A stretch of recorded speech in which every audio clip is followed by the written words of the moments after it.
Yes, Kenya. Tamu sana, tamu sana, tamu sana, yes. Another very big lie by William Ruto has been exposed. And in this video, I want us to have a look at a story captured by Citizen a few hours ago. A story that is going to inform the basis of our analysis. Can Mama Mboga afford? Kenyans react after government sells pricey affordable houses in Nakuru. In December, during a roundtable discussion with journalists at State House in December 2023, Ruto defended the affordable housing program, vowing that it will help low-income earners acquire decent homes at the most affordable prices possible. To own a house in Kenya today, you need to have 4 million, 5 million for the cheapest house.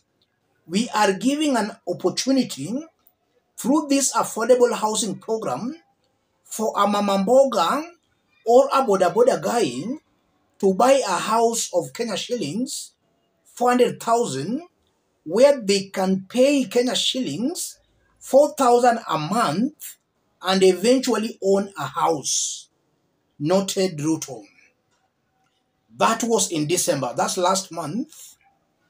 Ruto was telling Kenyans that the affordable housing units will only cost 400,000 Kenya shillings. And he was very deliberate, saying 400,000 Kenya shillings. All you needed to do to own those houses is to pay a monthly rental of 4,000 and eventually you will own those houses. That's what William Ruto was telling Kenyans. But on the Ministry of Lands advert, the Kenya shillings 400,000 is just 10% of the total. The 400,000 is just 10% of the total. That's what the Ministry of Lands is now saying. The following are the house typology and respective prices. 2-bedroom, 64 square meters, Kenya shillings 3.15 M, and 3-bedroom, 85 square meters, Kenya shillings 4.25 M. Reads the advert.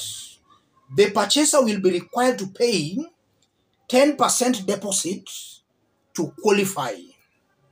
For those who want to take the rent to own route, they will be required to pay Kenya shillings 16,697 for a 2-bedroom unit and Kenya shillings 22,933 for a 3-bedroom unit. That's what the Minister of Lands is now saying. So it's very clear that the Ministry of Land and what Ruto is saying, they are reading from different pages. I want us to dig deep into this for Kenyans to understand the high-octane politics being played here. If you are watching us but you have not yet subscribed, subscribe, give this video a like. Let's proceed. What's happening here, ladies and gentlemen? Ruto came to power on the basis of lies and propaganda. He used lies and propaganda to acquire power. For him to sustain that power, he still needs lies and propaganda. That's the only way Ruto can sustain his rule. So he is not stopping anytime soon. He'll still be lying. And he'll lie till Jesus comes back, because that's his nature. And that's how he got power. And that brings us to the issue of integrity. If Kenyans elect a leader with no integrity, they should expect such kind of leaders. It was very clear before 2022 presidential election that Ruto was a person with questionable integrity. And I'm saying that based on how he started his politics, how he played his politics all along to 2022. Not forgetting what happened in 2007. So a leader with questionable integrity will always be taking those he leads in circles. This is an open lie. Ruto has been lying to Kenyans.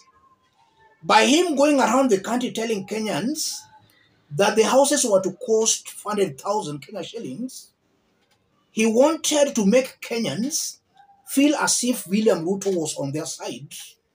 Ruto wanted them to own houses. And he was saying this deliberately, knowing fully well that to own these houses, you will need millions. 3 million, 4 million, and so on and so forth. But he was only talking about 400,000 Kenya shillings. And that was deliberate to lie to Kenyans. So Ruto's rule is premised on lies. He's using propaganda and lies as a tool of rule. So he doesn't meet the leadership and integrity test. He fails that test. What Kenyans should learn from that, before you elect or vote for a leader, look at a leader's track record. A leader lying today will most definitely lie tomorrow. Today, William Ruto is the president. We are being ruled by Kenya Kwanza government. Listening to William Ruto, he is still blaming Uhuru Kenyatta and the previous regime.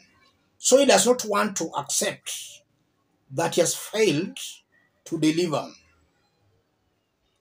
And if given another chance, he will still be blaming the previous governments for his failures. Kenyans should understand that, should not give William Ruto or any leader supporting him another chance. He'll just be going around the country again, lying to Kenyans. And from this again, this is just but one of the many lies William Ruto has been telling Kenyans. There are so many.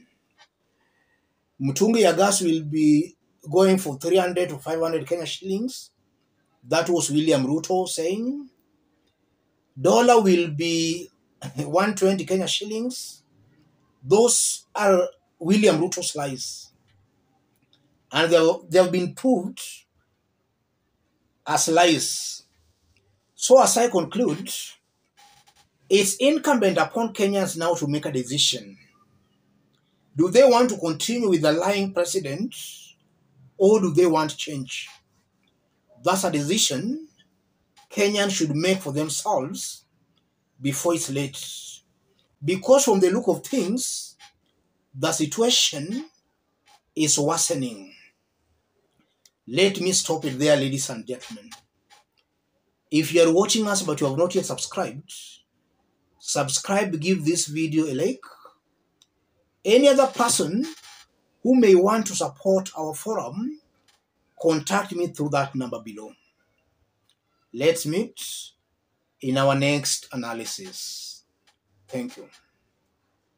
Every public official must know that the Jubilee administration is a democratically elected government on the basis of the rule of law. The Constitution is not a book. It is the law. Court orders are not pieces of paper. It is the law.